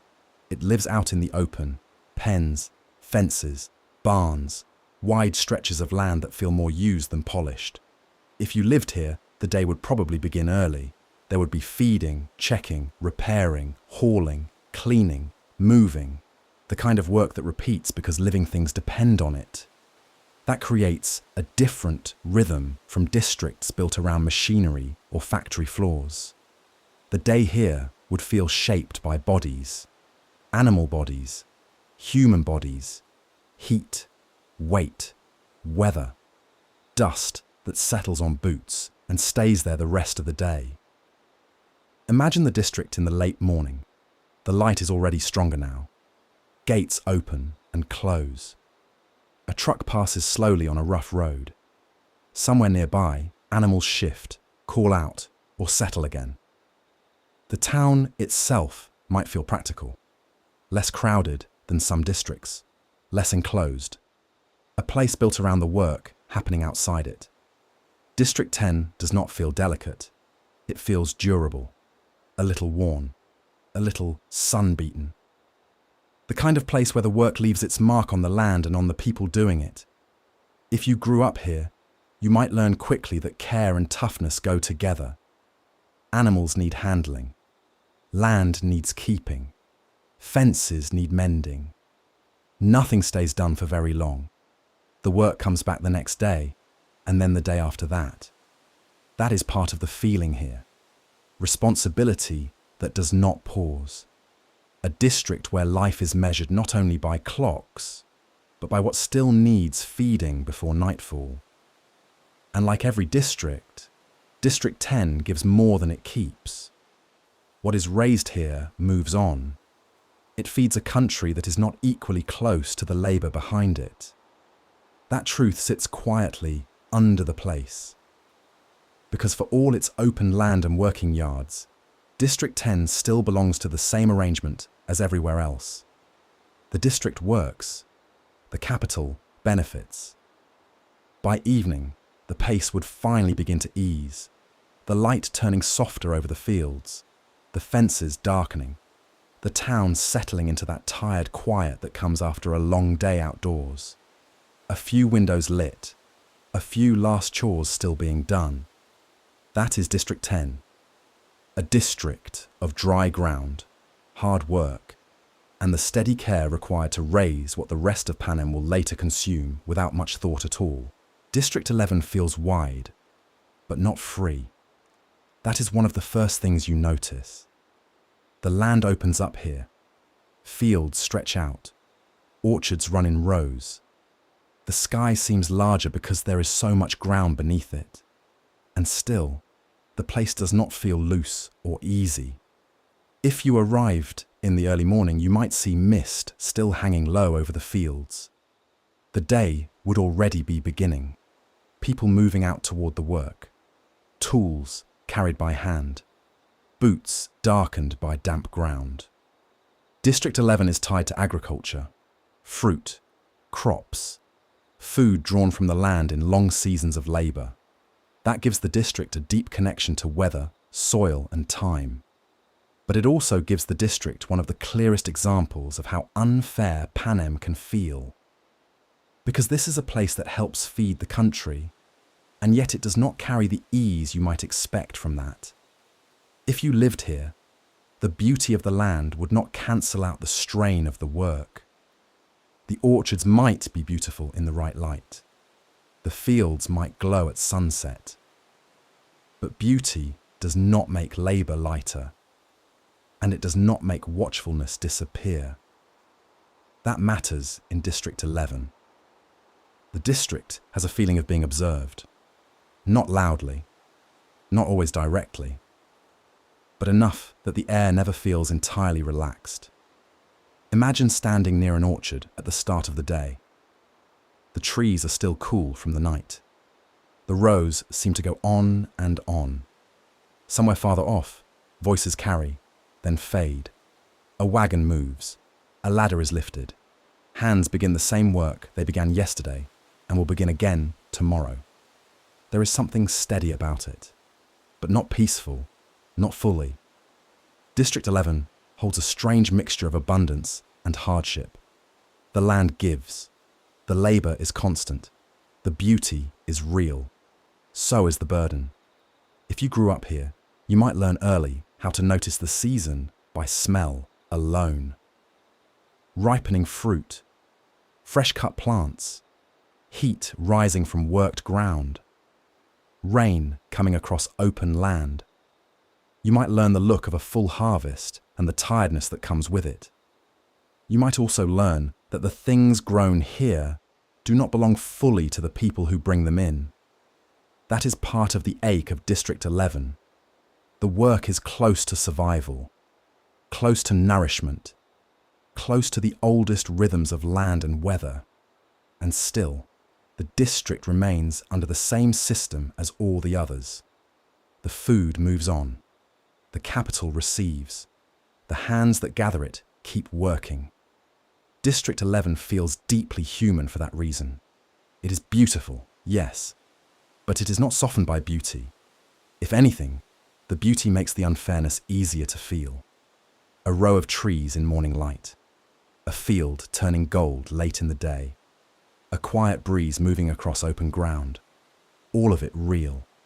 All of it sitting beside long labour, strict control, and the plain truth that a place can feed a nation without ever being allowed to rest easily inside it. By evening, District 11 would become quieter in a different way than the smaller districts do. The fields would darken slowly. The rows would lose their sharpness. Lights would come on in scattered homes. The sky would stay open a little longer. And somewhere in that wide evening air, the district would still carry both sides of itself at once. Beauty and strain, growth and exhaustion, the richness of the land, and the hardness of the life built around working it. Leaving District 11, the country begins to change in a way you can feel before you fully see it. The land is still open at first, fields stretching out, rows running long into the distance, the sky still wide above everything. But if you keep travelling, little by little, the feeling starts to shift. The roads seem less broad. The open spaces begin to break apart. The land starts folding in on itself. What was wide becomes narrower. What was spread out begins to gather closer. That is the road toward District 12. It does not feel sudden, more like a slow turning inward. If you were making the trip yourself, you might notice it in small ways. The fields thinning out, the lines of trees growing thicker, the air changing, the road becoming quieter. Even the light can seem different as you get farther along, as though it reaches the ground in a dimmer way once the hills begin to rise and the country stops opening so freely. District 11 carries that feeling of breadth. Even with all its watchfulness, it still feels large. District 12 feels closer than that, closer to the body, closer to hunger, closer to weather, smoke, and the ordinary work of getting through one more day. And the road between them seems to know it. Imagine riding that road in the late afternoon. The sun is lower now. The warmth of the day is beginning to thin. At first, there are still long stretches where the land breathes easily. Then the route begins to narrow. The towns grow smaller. The houses are farther from polished. Roads feel rougher. The edges of things look more worn. You pass fewer signs of abundance, fewer wide-growing rows, fewer signs that the land is giving freely. Instead, there is a leaner feeling to everything, a more careful one, the kind of feeling that belongs to places where people make more out of less, because they have had to for a long time. That transition matters, because District 12 is not only another district on the map, it feels like a different scale of life. The larger you have just left behind begins to fall away. The wider roads, the long, open fields, the sense that the land might keep stretching for miles before narrowing into town. Heading toward District 12, the country seems to draw itself inward. The hills matter more. The tree line matters more. The weather feels closer. So does the dark when evening starts to come on. If you travelled this way near dusk, the road might begin to feel lonelier. Not empty, exactly. Just quieter in a more private way. The kind of quiet where a single porch light stands out. Where one truck on the road is enough to hold your attention for a while. Where the distance between one lit window and the next starts to feel noticeable. That is part of what brings you toward District 12 emotionally before you even arrive there. The country stops feeling broad and starts feeling personal. A place where hardship would not be hidden in scale. A place where it would stay close to the house, the road, the square, the pantry, the coat hanging by the door. Even the air seems to change. District 11 carries the smell of open fields, orchards, heat rising from worked ground, rain moving across wide land. On the way toward District 12, that openness begins to fade. The scent turns colder. Wood smoke starts to feel more likely. Damp earth, leaves, the faint roughness of coal not yet visible, but already near enough to be imagined.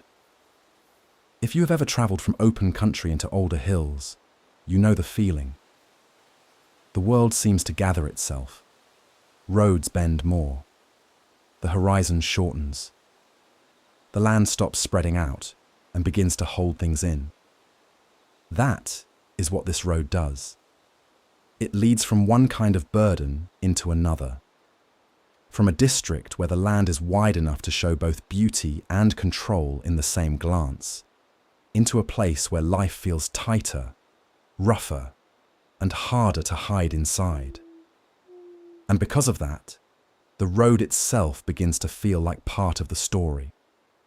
Not just a route between 2 points, a slow change in atmosphere, a gradual letting go of one landscape, and an approach toward another one that will ask something different of the people living there.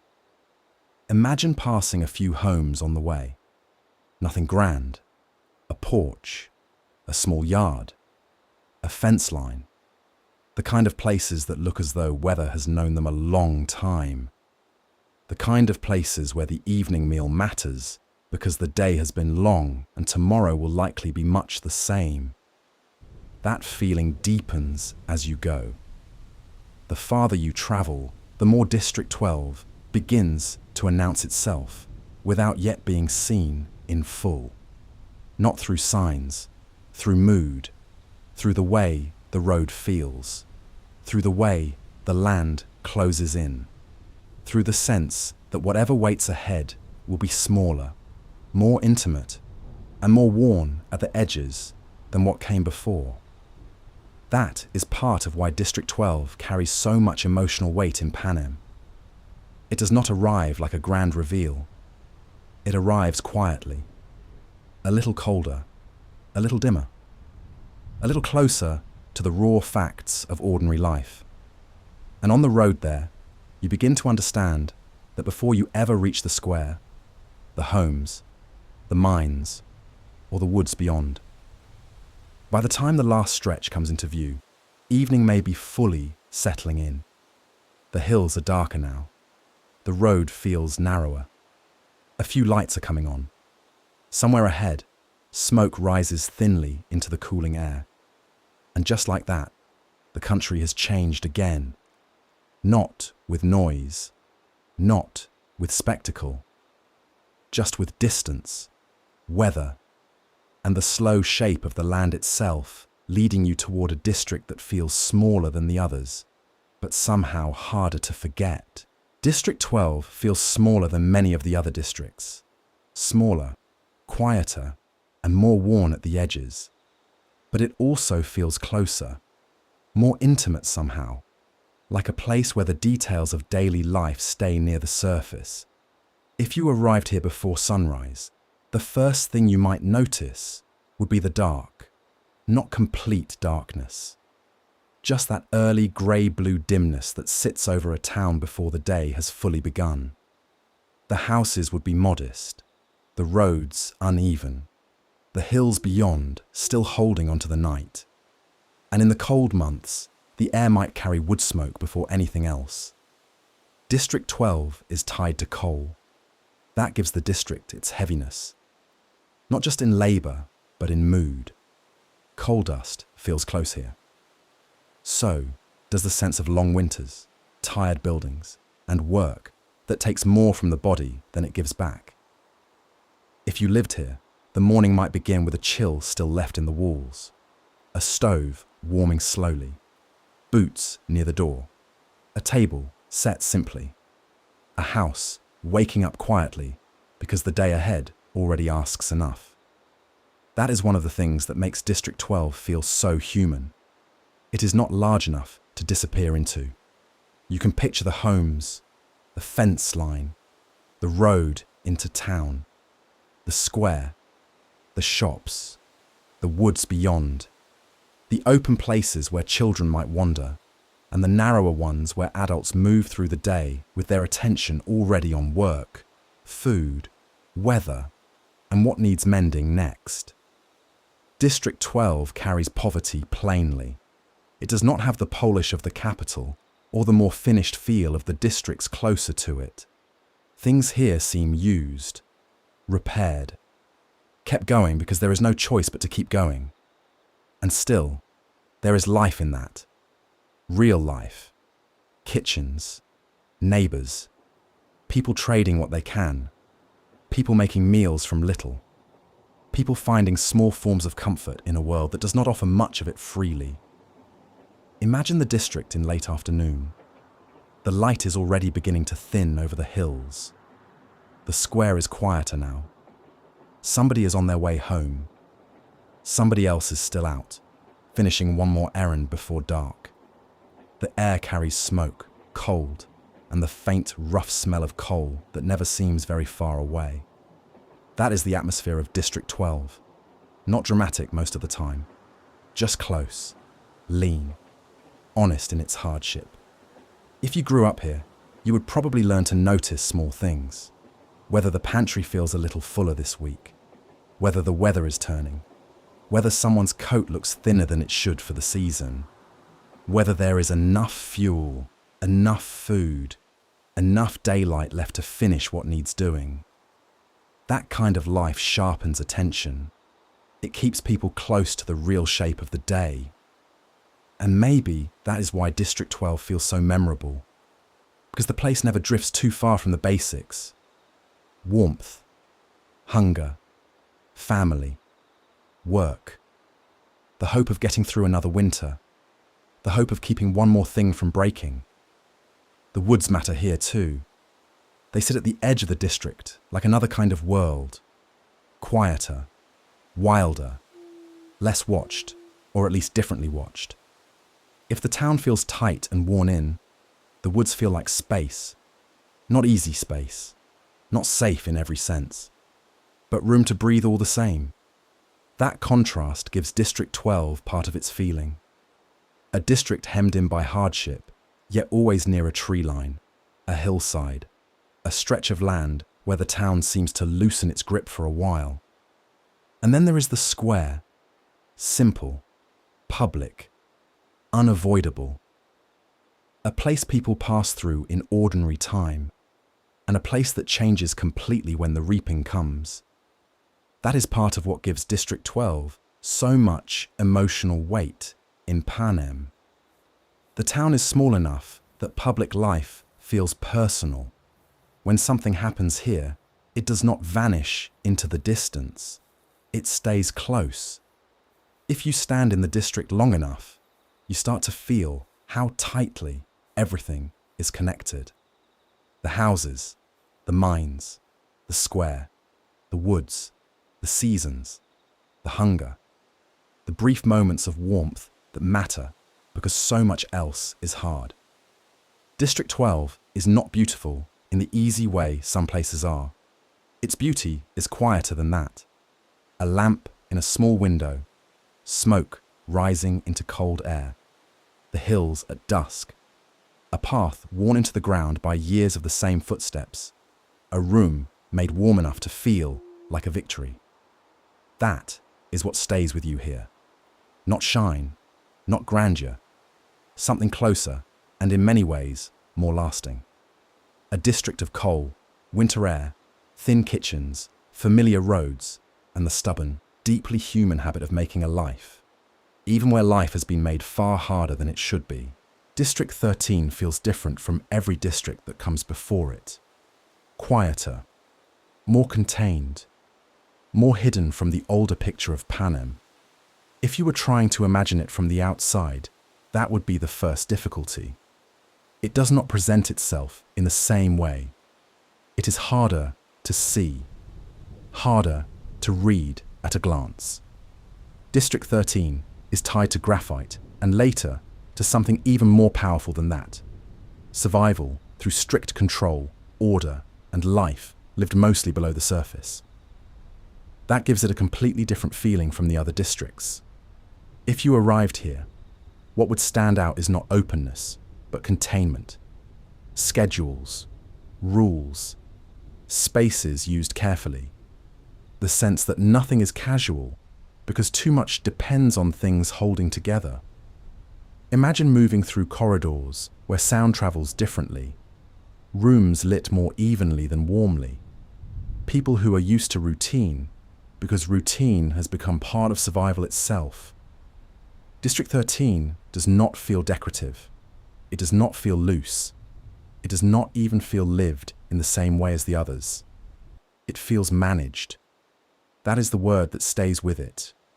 Managed with purpose. Managed with caution. Managed by people who have learned what it means to endure by narrowing life down to what is necessary. If you lived here, your day would likely feel more measured than in any other district. Time assigned, movement directed, resources counted, nothing wasted if it can be helped. There is a kind of safety in that, but also a kind of severity, because order can protect and still ask a great deal in return. District 13 carries that contradiction everywhere. It is disciplined in a way District 2 is disciplined, but colder, less outward, more enclosed, more shaped by memory, threat, and the long habit of staying alive under pressure. That gives the district a different emotional temperature. In many places across Panem, life still shows itself through little irregular things. A porch light left on, a road worn crooked, a kitchen running late. District 13 feels less like that. more exact, more controlled, as though daily life has been tightened until very little is left to chance. And still, people are people. Even here, even in a place built around order, life would show itself in small, human ways. A glance held a second longer than needed. A private conversation in a quieter corner. Hands wrapped around something warm. Fatigue at the end of the day. The desire for comfort, even in a place not built to offer much softness. That may be what makes District 13 so interesting. It is strict, but not empty. Severe, but not without feeling. If you stayed there long enough, you would probably begin to sense both things at once. The control and the cost of living that way. Like every district, it has been shaped by the capital's world. Unlike the others, it also feels like a place determined never to be at the mercy of that world in the same way again. That determination changes the air. It makes the district feel deliberate, guarded, less concerned with appearance than with endurance. By evening, District 13 would not soften very much. The light would remain steady. The routines would hold. The day would end, but not in the loose, homebound way it might elsewhere. And that is what sets it apart in the end. District 13 does not feel like a district that settled into the old shape of Panem. It feels like a place that survived beside it, under it, and against it. A place of corridors, order, measured days, and the hard-earned belief that survival sometimes asks people to become more disciplined than gentle.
now the country can begin to fade. Not disappear all at once, just drift a little farther out. The capital remains where it has always been, bright at the center, though even that light feels softer now from this distance. The districts stretch away from it in every direction, quieter than before. Their roads darker, their houses dimmer, their work mostly finished for the night. There is nothing more you need to keep hold of. The names of places have done their work. The roads have led where they needed to lead.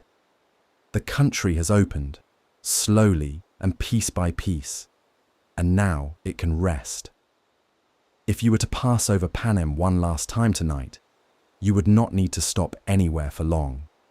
A few lights in District 1, stone and shadow in District 2, cool windows in District 3, the dark shoreline in District 4, a low hum in District 5, tracks fading into night in District 6, trees standing black against the sky in District 7, factory buildings quieting in District 8, open ground in District 9, fences and dry land in District 10, rows of trees and fields lying still in District 11, the small closeness of District 12, the measured silence of District 13, and always, in the middle distance, the capital holding its brightness a little longer than the rest. But even Panem cannot stay fully awake forever. The streets grow quieter, the last trains grow fewer, the windows begin to go dark one by one, and whatever remains unfinished will wait for morning. That is enough now.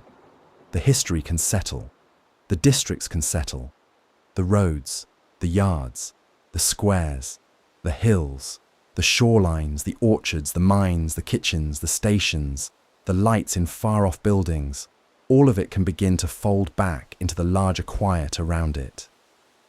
This is the gentlest part of the night, the part when even a difficult country looks softer from a distance. Not kinder, not changed, just quieter. And quiet can make room for rest. Imagine the dark stretching wider around the country now, the gaps between places growing longer, the bright points fewer, the details of the land softening until only the broadest shape remains. A city in the middle, a wide country around it. Then even that begins to blur. What stays with you is not one event or one district alone. It is the feeling of the whole thing. The long roads, the lit windows, the work that carries on until it stops, the homes that gather people back in at the end of the day, the sense of a country still holding itself together through distance, routine, and all the quiet habits that let life continue. That feeling can drift now. It does not need to stay sharp. The square can empty, the docks can darken, the fields can go still, the machines can quiet, the kitchens can cool, the roads can lie empty for a few hours. Nothing more is being asked from the night than that. Nothing more needs to happen. Panem has been seen closely enough for one evening, and now, at last, it can return to what it looked like at the very beginning. A few lights in the distance, a long stretch of dark land, a country spread out under night, and silence settling gently over all of it.